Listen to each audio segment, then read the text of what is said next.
চাল, বালতি, ত্রিপল চুরির অভিযোগের মাঝে এবার শিশুদের স্কুলের পোশাক থেকে কাটমানি নেওয়ার অভিযোগ। তৃণমূল নেতাকে ঘিরে টাকা ফেরতের দাবিতে বিক্ষোভ পূর্ব বর্ধমানে।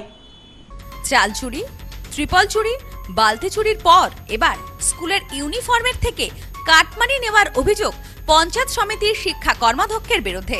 ঘটনায় চাঞ্চল্য। সাত সকালে পূর্ব বর্ধমান জেলার মেমারি ১ নম্বর ব্লকের মহেশপুর অবৈতনিক প্রাথমিক বিদ্যালয়ে বিক্ষোভ। অভিযোগ, পঞ্চায়েত সমিতির শিক্ষা কর্মাধ্যক্ষ মিন্ময় ঘোষ শিশুদের স্কুল ইউনিফর্মের তৈরি কারিগরদের থেকে হুমকি এবং ভয় দেখিয়ে রাজ্য সরকারের মজুরি থেকে কাটমানি নিয়েছে।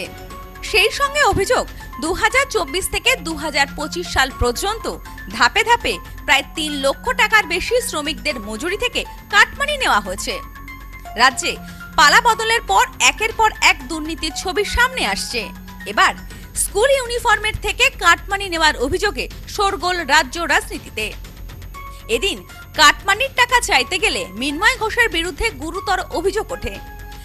তার কাছে টাকা ফেরত চাইতে গেলে তিনি এক মহিলা শ্রমিকের গায়ে হাত তোলেন। পাশাপাশি সেই মহিলা শ্রমিকের গায়ে ধাক্কা দিয়ে মাটিতে ফেলে দেওয়ার অভিযোগ ওঠে তার বিরুদ্ধে।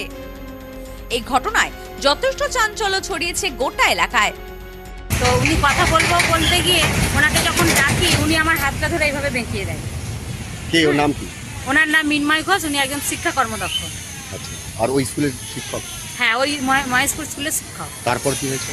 তারপর ওনাকে যখন ডাকা হয় উনি এইভাবে আমাকে হাত বেঁকিয়ে দেয়, আমার হাতে লাগে, এবং যখন ওনাকে ডাকি নামায় উনি অকথ্য ভাষায় গালাগালি করে এবং সেখানে আরও নানান রকম সমস্যা ক্রিয়েট করে। উনি নিজেই আমাদেরকে কালকে ফোন করে ডাকে যে আমরা টাকা দেব, যেহেতু আমাদের থেকে টাকাটা অন্যায়ভাবে নেওয়া হয়েছে, আমরা দিতে বাধ্য হয়েছিলাম, কারণ ওখানে আমাদের রুটি রুজি, আমরা ওখানে কাজ করি, এবং আমাদের থেকে যেহেতু টাকাটা অন্যায়ভাবে নেওয়া হয়েছিল আমরা ওনাকে বলেছিলাম, উনি বলেছিলেন হ্যাঁ টাকাটা ফেরত দেবো, আমার স্কুলে আসো। তো উনি এইভাবে আমাদের স্কুলে ডেকে এইভাবে আমাদের উপর টর্চার করে এবং সেখানে গ্রামবাসীদেরকে, বাচ্চা ছেলেদেরকে দিয়ে ডেকে আমাদেরকে মারে। ঘটনার খবর পাওয়ার সঙ্গে সঙ্গে ঘটনাস্থলে ছুটে যান মেমারি থানার পুলিশ। বিক্ষোভকারীদের সরিয়ে পরিস্থিতি নিয়ন্ত্রণে আনে। এ বিষয়ে এক মহিলা শ্রমিক বলেন, আমাদের কাছ থেকে ২০২৪ এবং ২০২৫ সালে ধাপে ধাপে প্রায় ৩ লক্ষ টাকা মজুরি থেকে কাটমানি নিয়েছে। সেই সঙ্গে তিনি আরো বলেন, আমাদের হুমকি দিয়ে বলা হয় তিনি সমিতি এবং ব্লক তৃণমূল নেতা, টাকা না দিলে কাউকে কাজ দেওয়া হবে না। আমরাও সেই ভয়তে কাজের জন্য টাকা দিই। রাজ্যে পালা বদলের পর আমরা এ বিষয় নিয়ে যখন মিন্ময় ঘোষের সঙ্গে কথা বলি তখন উনি বলেন আজকে স্কুলে আসতে। আমরা আসি, কিন্তু আমাদেরই এক শ্রমিক মহিলার গায়ে তিনি হাত দেন, তাকে মেরে মাটিতে ফেলে দেয় বলে অভিযোগ। স্কুল কর্মদক্ষা যে মেমারি 1 ব্লকের মিন্ময় ঘোষ, ও ২০২৪ সালে ২০২৫ সালে আমাদের যে স্কুল ইউনিফর্মের আলো গার্মেন্টসে আমরা যে কাজ করি। পশ্চিমবঙ্গের উত্তর ২৪ পরগনা জেলার বনগাঁ এলাকায় সুধীর কর্মকার কলেজ অব এডুকেশন এক স্বনামধন্য এবং অতি উল্লেখযোগ্য শিক্ষণ মহাবিদ্যালয়।